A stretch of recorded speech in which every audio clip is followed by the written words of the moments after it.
Fashion styles change. The types of clothing that people think are cool and worth wearing go in and out of style. You may think back over the decades and think of the chief exemplars of a particular decade's type of clothing, and it'll be pretty obvious to you that they change. I've been alive now long enough to see that many of the types of clothing and hairdos that we grew up mocking have become cool once again, which is an interesting experience in and of itself. But fashion, it changes, styles change. But the one thing that's consistent is that the people at the time who are wearing those fashions think they are cool.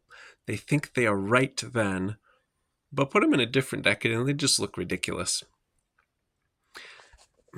The idea of fashions and of putting on the right kind of clothing is a key metaphor throughout Scripture.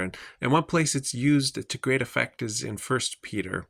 1 Peter chapter 5, verse 5, we read, "Clothe yourselves, all of you, with humility towards one another, for God opposes the proud, but gives grace to the humble."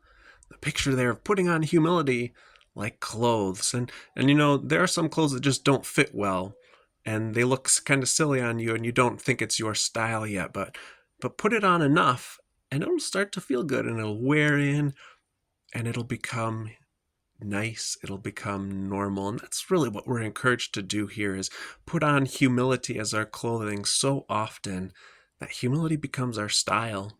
And that's the kind of style that God blesses. So why don't you try that today?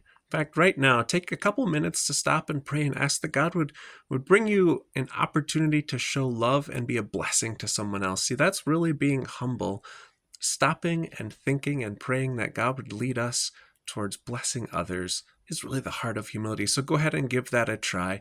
Put on humility today, because God gives grace to the humble, but opposes the proud.